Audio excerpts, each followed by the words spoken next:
Welcome to Contemplative Living, where we view contemplations for the week to have a better understanding of our spiritual paths. This is Contemplative Living with Dave Bennett. Welcome to another Contemplative Living, where we talk about concepts to bring contemplative living into everyday life. You know, I keep seeing this out on the web, this little statement, and it kind of exemplifies what we're going to talk about this morning. It's give yourself permission to live a big life. Step into who you're meant to be. Stop playing small. You're meant for greater things. We're all meant for greater things. Give yourself permission to let your inner being come through into your daily conscious awareness. So we talk here a lot about our contemplative living. We talk about using a meditative practice to help ourselves in our daily lives. But, you know, at the beginning, we have to give ourselves permission to let that inner being come through. And it seems like a small thing, but it really is important. Permission is very important in our lives. Whenever we're working energetically with other people, we need that permission. Whenever we're even working on ourselves, we have to give ourselves permission. And the act of giving ourselves permission is a releasing. The one thing, many near-death experiencers say when they transition into the light is they had to let go. And when they let go, they suddenly found themselves in this greater realm. Well, that act of letting go is an act of giving permission to leave this life. And so when we want to connect with our inner being, we have to give ourselves permission. We have to let go of our mental control and allow ourselves to go into that higher awareness, that conscious awareness that is a part of each and every one of us. So allow yourself and give yourself permission to move on to higher realms. The point of the spiritual journey is to discover and recall along the way. Well, how many times in your life have you been going along and suddenly something new comes into your life and you're like, wow, that is so familiar. That is something that I've always known. It's just not been to the front of my conscious awareness. That's because there isn't anything in the world that we don't have access to. We have access to that greater wisdom. And many times it feels like a remembering. And so when we step foot and we move forward on our spiritual paths, that's when we discover that much of what we're experiencing, we've experienced before, or we have access to that knowledge. And so it feels like a remembering.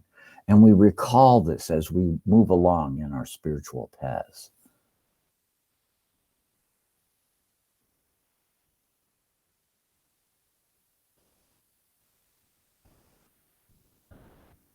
But we always have to remember, contact with your inner being takes a delicate touch. Your essence exists at a subtle level of consciousness.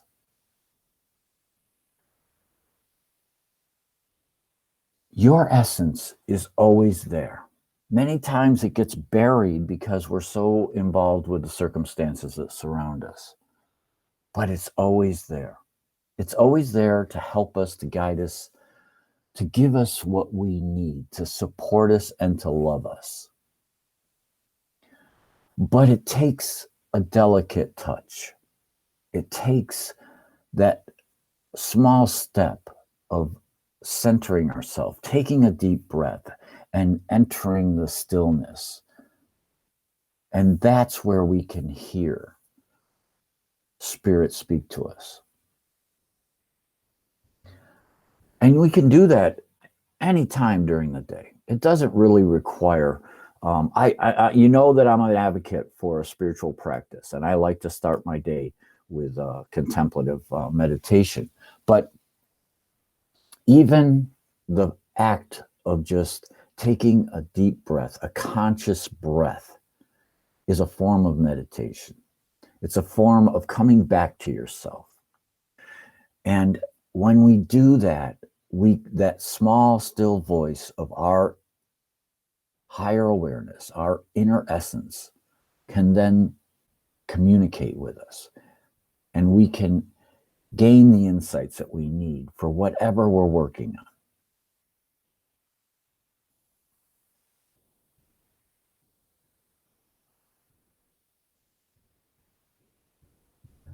And we can reach our divine essence in many ways, through art, music, watching a sunrise or a sunset, or just being in solitude.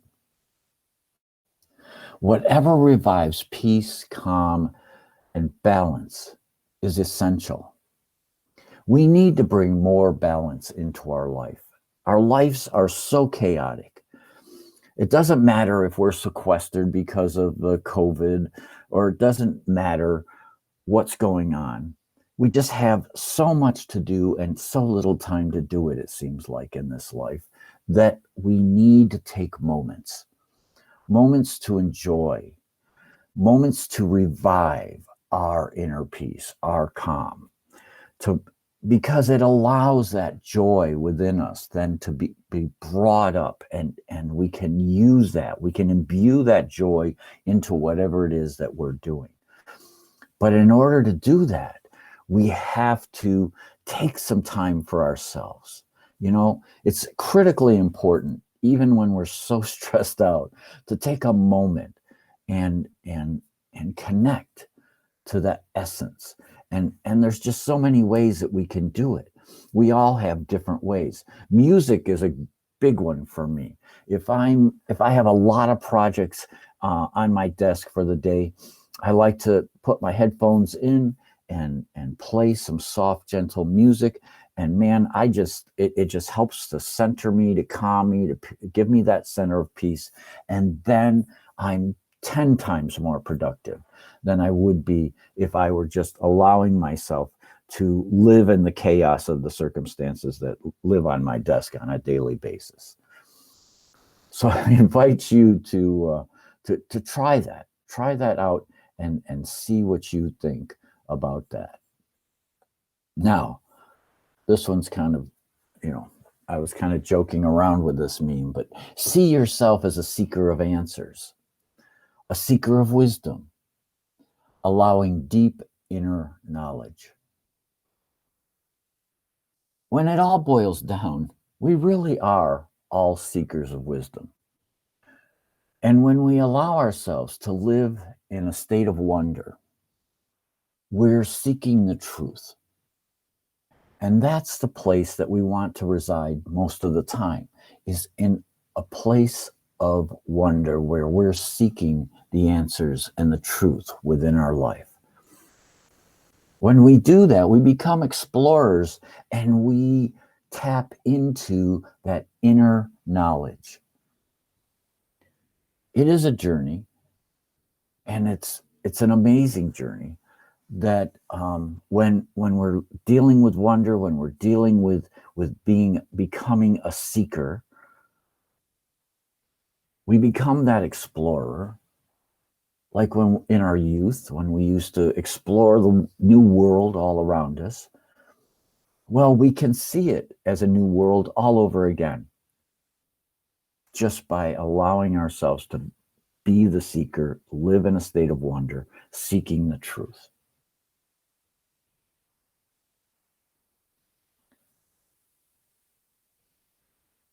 You have a doorway to an inner place of deep wisdom. Step outside yourself. Many, many, many years ago, when I was a young man in Arizona, and I spent a lot of my time escaping my family, I spent a great deal of time at my friends. And most of my friends were Native American at the time. And they and their grandmothers saw the dysfunction in my life. And they took me aside and taught me how to, nowadays, I mean, now I would call it meditation, but they taught me how to basically vision quest, to go within myself. And they taught me to go within and to find my doorway, to walk down those steps. And it may be dark at first, but it will open up to an illumination. And that illumination would then reveal my higher guides, my those guides that are there for me. And so I used this technique that they taught me. I sat on this plateau that was very close to my home. It only took me maybe 20, 25 minutes to hike up this plateau, to sit there and look out across the valley. And I would sit there and I would think about what they told me and think about what they told me and think about what they told me. And I never got anywhere for the longest time because I was thinking about it. I wasn't listening to the first step of their advice, is to look within and find the doorway. Because that doorway is it may be like they instructed. It was dark at first. And when I found that doorway, it was the stillness. And it was quiet. It was solitude. It had its own inner strength. And as I traversed through the darkness, it opened up and I found myself actually floating above the very plateau that I was sitting on. And that's when I met my first spirit guide. And so I'm inviting you to understand that you have a doorway to that inner place of deep wisdom and peace, where you can connect with your higher consciousness, your greater awareness, your true self, and receive guidance that can help you in your daily life. I hope you find that helpful. It was a huge step in my life and in my growth back in my youth. And it helped me, and I've come back to that. I've come back to that many times in my life too. And a lot of times when I come back to it, I find that it's new and it's greater than it was before. And it becomes another seed in my life that usually transports me in a new direction many times. But that simple technique of just a little mini type of vision quest, where you go inward and then find yourself in an expansive awareness, is incredibly powerful to gain spiritual knowledge and spiritual maturity on your path. Hey, William, glad to see you. Patricia, good morning to everybody. So I'm wishing you all a week where you can tap into your inner knowledge, and you can bring that forth into your day-to-day activities. I hope you have a peaceful and wonderful week ahead.